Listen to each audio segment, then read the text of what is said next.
नमस्कार दोस्तों, मैं अमरीश कुमार यादव और पिछले 23 वर्षों में अमोनिया रेफ्रिजरेशन फील्ड में काम कर रहा हूं और आज हम एक बहुत इम्पोर्टेंट और प्रैक्टिकल टॉपिक पर बात करने वाले हैं। अगर रेफ्रिजरेशन प्लांट का डिस्चार्ज प्रेशर बढ़ जाए तो इसके पीछे क्या-क्या कारण हो सकते हैं और एक एक्सपीरियंस ऑपरेटर या रेफ्रिजरेशन इंचार्ज को स्टेप बाय स्टेप क्या क्या चीजें चेक करनी चाहिए। ध्यान रखिए, सिर्फ डिस्चार्ज प्रेशर बढ़ा हुआ देखकर किसी एक कंपोनेंट को दोष देना सही ट्रबल शूटिंग नहीं है। एक अच्छे रेफ्रिजरेशन टेक्नीशियन की पहचान यह है कि वह प्रेशर को देखकर सिस्टम की पूरी कंडीशन को समझे और एक सिस्टमैटिक सीक्वेंस में चेकिंग करें।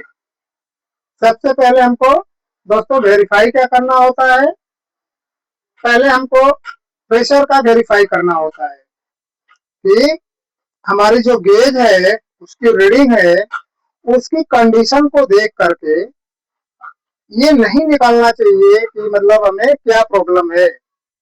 गेज की कंडीशन पहले चेक करें, उसके बाद प्रेशर रीडिंग को ऑपरेटिंग कंडीशन से कंपेयर करें, उसके बाद डिस्चार्ज टेम्परेचर भी देखें,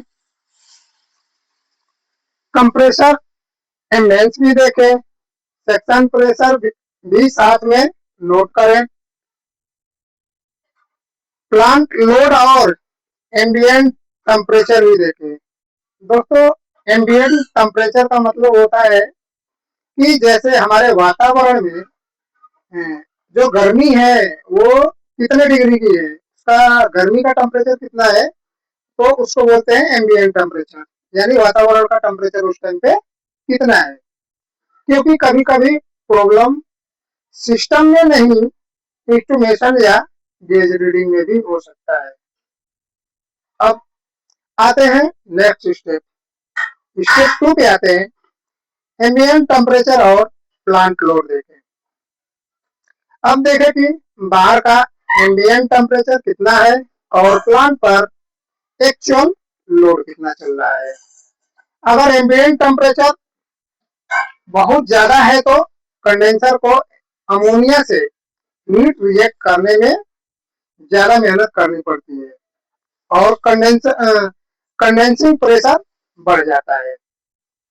इसके साथ यह भी देखें कि प्लांट में अचानक लोड तो नहीं बढ़ता है, जैसे ब्लास्ट रूम में ज्यादा प्रोडक्ट आ गया हो, कोल्ड रूम या टेम्परेचर ज्यादा बढ़ गया हो, फ्रेश प्रोडक्ट लोडिंग हुई हो। जैसे हमारे कोल्ड स्टोरेज जो होते हैं उनमें क्या होता है कि जैसे अभी अभी प्रोडक्ट हमारा बना और वो उसको उस प्रोडक्ट को ले जाकर के फटाक से उसमें शिफ्ट कर दिए, तो उसको बोलते हैं फ्रेश प्रोडक्ट लोडिंग। तो ऐसा भी नहीं होना चाहिए और एक साथ कई रेफ्रिजरेंट लोड चल रहे हों, इसलिए प्रेशर को हमेशा लोड और एम्बियंट के साथ देखकर डिजाइन करें। स्टेप 3, कंडेंसर की सबसे पहले प्रैक्टिकल चेकिंग करें। कंडेंसर की सबसे पहले प्रैक्टिकल चेकिंग करें। अब मैं कंडेंसर की तरफ जाऊंगा क्योंकि हाई डिस्चार्ज प्रेशर का सबसे कॉमन एरिया और हीट रिजेक्ट साइड होता है। अगर आपके प्लांट में इवेपोरेटर कंडेंसर है तो मैं सबसे पहले ये चीजें चेक करने को कहूंगा। जैसे वाटर पंप है, क्या हमारा वाटर पंप चल रहा है या बंद है या किसी कारण से ट्रिप हो गया है, तो हम उस रीजन को भी देखेंगे। ठीक है, फिर उसके बाद में देखेंगे वाटर सर्कुलेशन प्रॉपर है या नहीं है, यानी जो वाटर का फ्लो जो गिर रहा है, क्या वो फ्लो हमारा सही गिर रहा है या नहीं गिर रहा है। क्योंकि उसमें क्या होता है, उसमें इवेपोरेटर कंडेंसर में नोजल लगी होती है। नोजल क्या करती है, नोजल डायरेक्टली जो कॉइल होती है उस पे प्रेशर से पानी गिरता है और उसमें जो कंप्रेसर का जो डिस्चार्ज होता है वो उसमें जाता है डायरेक्ट, वहां से हीट को एक्सचेंज करके जो गर्मी होती है उसको ऊपर की तरफ जो फैन लगे होते हैं वो हवा में निकाल देते हैं, उड़ा देते हैं वहां से, और फिर वहीं से हमारी गैस धीरे धीरे ठंडा होकर के रिटर्न रिसीवर में चली जाती है। तो नोजल से पानी सभी सेक्शन में प्रॉपरली स्पेयर हो रहा है या नहीं, इसका भी वेरीफाई करना चाहिए। अगर नोजल चोक है, स्प्रे पैटर्न खराब है या वाटर डिस्टर्ब अनलेवल है तो कंडेंसर की हीट रिजेक्शन कैपेसिटी कम हो सकती है। इसके बाद कंडेंसर की फेंस कॉइल कंडीशन, यानी अगर हमारा फेंस, जैसे अभी हमने एक जगह काम किया था तो वहां पे मैंने देखा था जो फिंस था वो फिंस की कंडीशन इतनी खराब हो गई थी, मतलब उसमें ये कोई आर वाटर ना मिलने की वजह से उसमें नमक जैसा मतलब पूरा जमा हुआ था। जब मैंने उसको खोला तो देखा कि फिंस की कंडीशन बिल्कुल एकदम बेड हो गई थी। फिर हमने उसको फिंस को निकाल करके फिर उसको धूप में सुखाया, और धूप में सुखाने के बाद में फिर उसको धीरे धीरे मतलब हल्का हल्का चोट से ऐसे से जब उसको किए तो काफी हद तक सही हो गया था। सही होने के बाद उसको फिर मैंने केमिकल यूज किया, केमिकल में डाल करके मैंने उस टाइम यूरो का केमिकल यूज किया था 1288।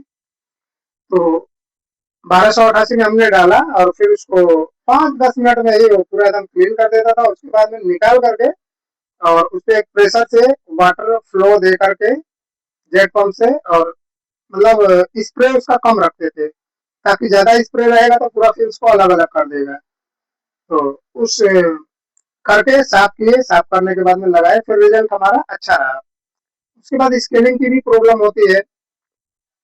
उसके बाद वाटर डिस्टर्बेंसन भी आता है, फैन ऑपरेशन रहता है, जैसे अगर हमारा सारा फैन चल रहा है या नहीं चल रहा है, अगर कोई फैन भी अगर ट्रिप हो गया है किसी कारणवश तो भी हमारा एफिशिएंसी कम हो जाती है।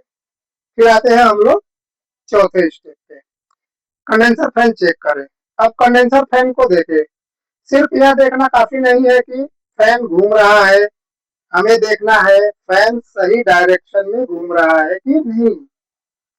फैन मोटर का करंट देखेंगे, रोटेशन देखेंगे, वाइब्रेशन देखेंगे, बेयरिंग का कंडीशन देखेंगे। उसके बाद अगर कूलिंग टावर में होता है बेल्ट साइड, इसमें इवोपरेटर कंडीशन में बेल्ट वगैरह तो होता नहीं है। अगर आप कूलिंग टावर का देख रहे हैं तो उसका बेल्ट भी एक बार चेक कर लें, और फिर उसका ब्लेड, जो फैन का जो ब्लेड होता है उसे भी चेक कर लें। अगर फैन की एयर फ्लो कैपेसिटी कम हो गई है तो कंडेंसर हीट प्रॉपर रिजेक्ट नहीं कर पाएगा और डिस्चार्ज प्रेशर हमारा बढ़ जाएगा। अब दोस्तों आते हैं पांचवें स्टेप पे, वाटर सिस्टम की डायरेक्टली चेकिंग। अगर इवोपरेटर कंडेंसर है तो वाटर साइड को इग्नोर बिल्कुल नहीं करना चाहिए। चेक करें water pump, strainer, piping, spray heater, nozzle, कहीं रिजेक्शन तो नहीं है, वाटर क्वारी कम क्यों है, यह भी पता लगाना जरूरी है कि क्योंकि सिर्फ पंप चल रहा है इसका मतलब यह नहीं है कि कंडेंसर को रिक्वायर्ड वाटर फ्लो मिल रहा है। जैसे मान लो अगर हमारा पंप चल रहा है तो हमें ये नहीं सोचना चाहिए कि हमें पूरा फ्लो मिल रहा है। कंडेंसर में स्केलिंग या वाटर साइड भी प्रॉब्लम होता है। जैसे हमारा स्टेनर वगैरह लगा है, अगर स्टेनर भी हमारा चोक हो गया है तो भी हमें पानी का फ्लो नहीं मिलेगा। ठीक है। ट्रबल शूटिंग गाइडेंस में भी हाई कंडीशनिंग प्रेशर के लिए हाई कूलिंग वाटर टेम्परेचर, कम वाटर क्वांटिटी, कम वाटर क्वांटिटी, इंटरनल स्केल, डेपोसाइट और पंप जैसे कारण दिए गए हैं। अब आते हैं हम लोग दोस्तों छठे स्टेप पे, कंडेंसर कॉइल और स्केलिंग चेक करें। अब कंडेंसर कॉइल की कंडीशन देखें, अगर कॉइल के ऊपर डार्ट या स्केल जमा है तो ये ट्रांसफर कम होगा। इसी कंडीशन में ऑपरेटर को सिर्फ प्रेशर देकर अमोनिया साइड में एडजस्टमेंट करने के बजाय पहले कंडेंसर की हीट रिजेक्शन कैपेसिटी रिस्टोर करनी चाहिए। याद रखिए, कंडेंसर साफ है या नहीं, या डिस्चार्ज प्रेशर ट्रबल शूटिंग का बहुत इंपॉर्टेंट पॉइंट है। अब आते हैं हम लोग सातवें पॉइंट पे। सातवां स्टेप हमें क्या चीज चेक करना चाहिए, कंडेंसर की वैल्यू और फ्लो पैथ चेक करें। अब कंडेंसर की इनलेट और आउटलेट साइड की वॉल्व चेक करें। देखें कोई वाल्व प्रॉपरली क्लोज तो नहीं है, लिक्विड आउटलेट में रिजेक्शन तो नहीं है, और कंडेंसर में सर्किट में कोई एनॉर्मल प्रेशर ड्रॉप तो नहीं है, कंट्रोल वाल्व या प्रेशर रेगुलेशन सिस्टम सही पोजीशन में है या नहीं है। कभी कभी क्या होता है दोस्तों कि मेंटेनेंस के बाद वाल्व पूरी तरह ओपन नहीं होती है और प्लांट चलाने के बाद धीरे धीरे डिस्चार्ज प्रेशर बढ़ने लगता है। इसलिए वाल्व ऑपरेशन को भी वेरीफाई करना जरूरी होता है। दोस्तों एक घटना मैं अपनी बताता हूँ आप लोगों को कि जैसे हमने एक जगह काम कर रहा था, तो हमने क्या किया था कि वहाँ हमारे पास 3 एम्पियर थे, एक -7 डिग्री का था, और एक था हमारा -40 डिग्री का, और एक था हमारा 48 डिग्री का। तो हम लोगों ने उसे ऑयल ड्रेन किया था। ऑयल ड्रेन करने के बाद में जो 40 वाला जो हमारा एलपीआर सिस्टम था, तो उसका हम लोगों ने वाल्व को तो हमने बंद कर दिया था, बट वहां से हो क्या रहा था कि वहां से हमारा कंटिन्यू मतलब वहां से एयर फ्लो खींच रहा था हमारे प्लांट में, और उस चीज को हम लोगों ने केयर नहीं किया, और देखते देखते ही यानी 2 से 3 घंटे के अंदर अंदर ही हमारा डिस्चार्ज प्रेशर 225-230 पहुंचने लगा, और प्लांट हमारा ऑटोमेटिकली ट्रिप होने लगा। फिर हम लोगों ने एक एक स्टेप बाय स्टेप करके चेक करना चालू किया, तो हमने पाया कि वहां से एयर को खींच रहा है। फिर वहां पे हम लोगों ने एक निपल वाल लगा करके फिर दूसरे वाल को वहां से बंद किया, तब जा करके बंद हुआ। तो ये रियल प्रॉब्लम है दोस्तों, और ऐसा हो जाता है क्योंकि जब आदमी काम करता है तो कभी कभी गलतियां हो जाती है, लेकिन गलतियों से ही हम लोगों को सीख मिलती है ताकि आगे हम गलतियां ना करें। अब रिसीवर साइड को चेक करें। 8वें कंडीशन में आते हैं हम लोग, रिसीवर की कंडीशन भी देखनी पड़ती है। अब रिसीवर साइड को चेक करें, देखें कि रिसीवर का लिक्विड लेवल कितना है। अगर कंडेंसर में लिक्विड रेफ्रिजरेंट ज्यादा कलेक्ट हो रहा है तो कंडेंसर की एफिशिएंसी हीट ट्रांसफर सरफेस कम हो सकती है। जैसे मान लो अगर हमारा एचपी रिसीवर में अगर 70% से ऊपर जब हमारा लेवल जाने लगता है तो हमारा कंडेंसर का एफिशिएंसी जो है हीट ट्रांसफर का सरफेस जो है वो कम हो जाता है दोस्तों। रेफ्रिजरेंट ओवरहीट भी हाई हीट कंडीशन प्रेशर का कारण हो सकता है।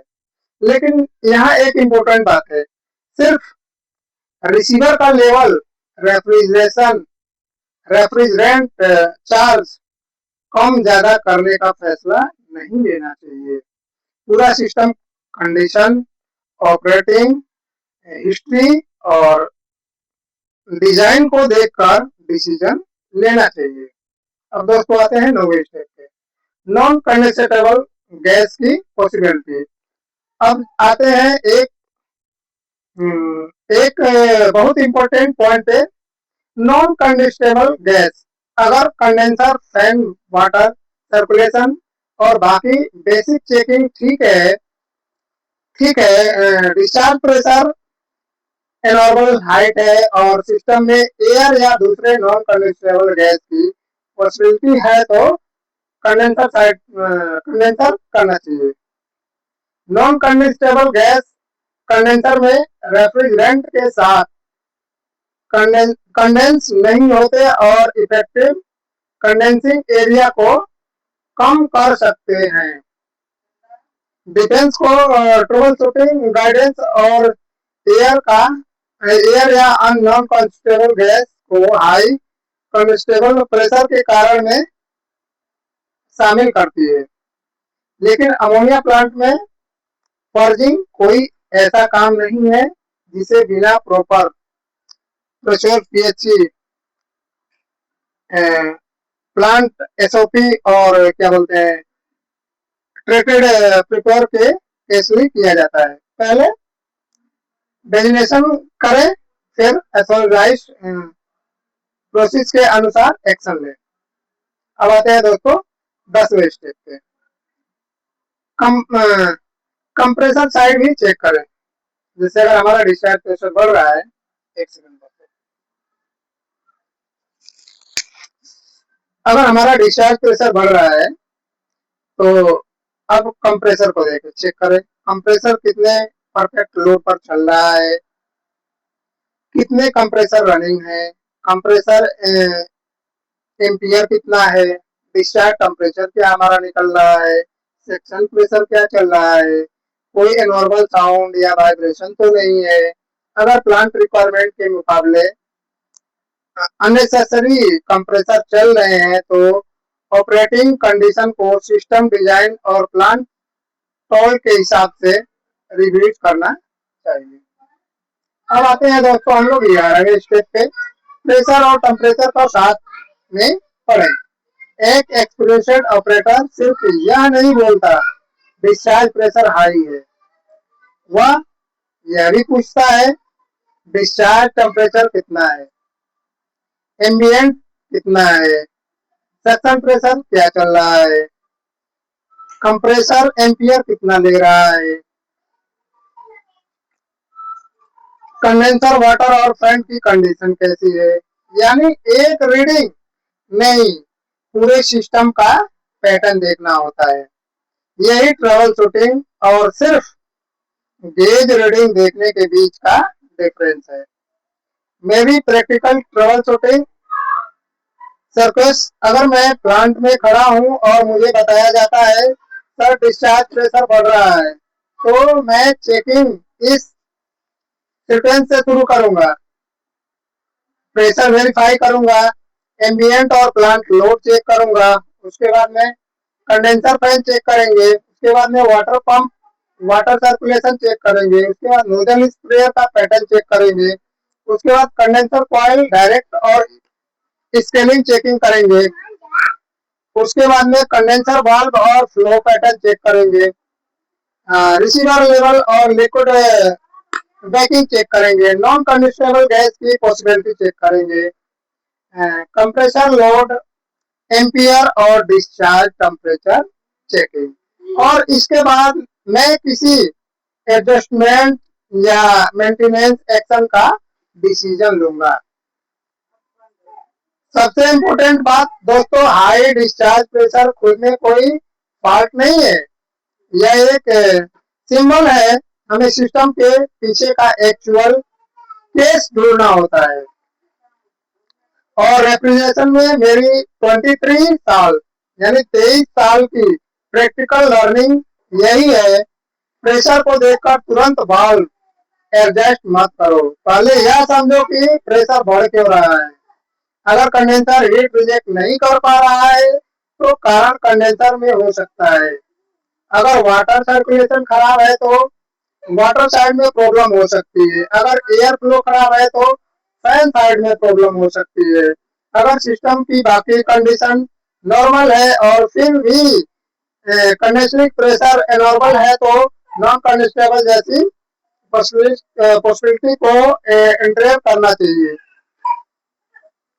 अगर आपको यह ट्रबल शूटिंग अफेयर्स स्ट्रिल लगी हो तो वीडियो को लाइक करें और रेफ्रिजरेशन एआई असिस्टेंट चैनल को सब्सक्राइब करें।